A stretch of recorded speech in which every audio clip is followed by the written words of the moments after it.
Save university R S Sasikumar കൂടി ഒപ്പം ചേരുന്നുണ്ട്. ശ്രീ ആർ എസ് ശശികുമാർ, അങ്ങ് ഈ മുഖ്യമന്ത്രിയുടെ ദുരിതാശ്വാസ നിധി സംബന്ധിച്ച് വലിയൊരു നിയമ പോരാട്ടം തന്നെ നടത്തിയ ആളാണ്.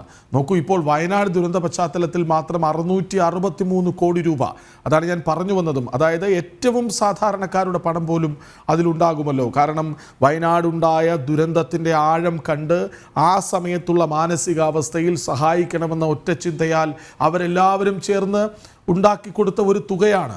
അതിൽ 1 രൂപ പോലും വയനാടിന് വേണ്ടി മാറ്റിവെക്കാൻ മനസ്സു കാണിക്കാതെ കേന്ദ്രത്തെ കുറ്റം പറഞ്ഞിരിക്കുന്ന മുഖ്യമന്ത്രി, സർക്കാർ, ഭരണകൂടം എന്തൊരു കഷ്ടമാണ്. അല്ല, ദുരിതാശ്വാസ നിധി, മുഖ്യമന്ത്രിയുടെ ദുരിതാശ്വാസ നിധി വളരെ ശക്തമായിരിക്കേണ്ടത് ഓരോ സംസ്ഥാനങ്ങളുടെ ആവശ്യമാണ്.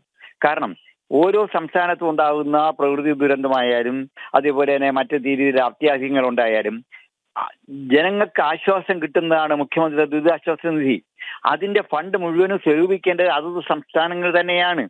കേന്ദ്ര ഗവൺമെന്റിനെ സംബന്ധിച്ചിടത്തോളം അത് അത്യാഹിതം കൂടുമ്പോഴേക്കും ഒരു പ്രത്യേക തുക സംസ്ഥാനത്തിന് അനുവദിക്കാമെന്ന് മാത്രമേ ഉള്ളൂ. അനുവദിച്ചു കഴിഞ്ഞാൽ പോലും ആ പണം ചെലവിടേണ്ടത് സംസ്ഥാന ഗവൺമെന്റാണ്. അപ്പോൾ ഇവിടെ വേണ്ടത് എന്താ? ഒരു നിശ്ചയദാർഢ്യത്തോടു കൂടി അത് ആളുകളുടെ കയ്യിലെത്തണം എന്നുള്ള ഒരു ചിന്ത നമ്മുടെ സംസ്ഥാന സർക്കാരിന് വേണം. വളരെ നിർഭാഗ്യകരമെന്ന് പറയട്ടെ, ദുരിതാശ്വാസ നിധി എന്ന പേരിൽ പണം പിരിക്കുകയും ആ പണം ദുർവിനിയോഗം ചെയ്യുന്നുവെന്ന് ബോധ്യപ്പെട്ടത് കൊണ്ടാണ് ഞാൻ ലോകായുക്തയെ സമീപിച്ചത്. തീർച്ചയായിട്ടും ലോകായുക്തയ്ക്ക് ഇവിടെ ബോധ്യപ്പെട്ടു. പക്ഷേ ചില സമ്മർദ്ദങ്ങൾക്ക് വഴങ്ങി ലോകായുക്ത ആ കേസിൽ തീരുമാനമെടുക്കാതെ തള്ളിക്കളഞ്ഞു എന്നുള്ള സത്യമാണ്. പക്ഷേ ആ കേസ്, അതായത് ദുരിതാശ്വാസ നിധിയുടെ പണം അർഹതപ്പെട്ടവരിലേക്ക് എത്തുന്നില്ല, അതാണ് ചരിത്രം. ആ ചരിത്രത്തിനെതിരെയായിരുന്നു അങ്ങയുടെ പോരാട്ടം. അത് എന്റെ പോരാട്ടം അതായിരുന്നു. എനിക്ക് കൃത്യമായി ആൾക്കാരുടെ കയ്യിലെത്തണം. കാരണം നമ്മുടെ നേരത്തെ ഇവിടെ സൂചിപ്പിച്ചതുപോലെ കുടുക്ക പൊട്ടിച്ച് കുട്ടികൾ കൊടുക്കുന്ന പണം അർഹരുടെ കയ്യിലെത്തണം. പക്ഷേ നമ്മുടെ മുഖ്യമന്ത്രിയും നമ്മുടെ ഈ ഗവൺമെന്റ് വന്നതിന് ശേഷം അർഹരുടെ കയ്യിലെത്തുന്നില്ല. അതിന്റെ ഏറ്റവും വലിയ ഉദാഹരണം കോവിഡ് കാലത്തായിരുന്നു.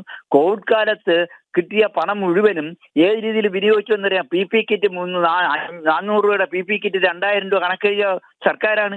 അതേപോലെ വെള്ളപ്പൊക്കത്തിന് 4000 കോടി രൂപയിൽ കൂടുതൽ പിരിച്ചിട്ട് ഇന്നും വെള്ളപ്പൊക്കത്തിന് ശേഷം പണം കിട്ടാത്ത എത്രയോ കുടുംബങ്ങളുണ്ട്. അവർക്ക് ഇന്നും കിട്ടിയിട്ടില്ല. ആകെ കിട്ടിയ 10000 രൂപ മാത്രമേ ഉള്ളൂ. അപ്പൊ ഈ ദുരിതാശ്വാസ പണം എങ്ങോട്ട് പോയി?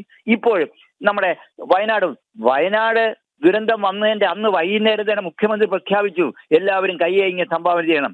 ആൾക്കാർക്ക് സംഭാവന ചെയ്യാൻ താല്പര്യമുണ്ട്. കാരണം വയനാടിനെ സംരക്ഷിക്കാൻ നാളെ വയനാട് കേരളത്തിലെ ഏത് ഭാഗത്തും ഉണ്ടാകാം. ശരി, ശ്രീ ആർ എസ് ശശികുമാർ പ്രതികരിച്ചതിന്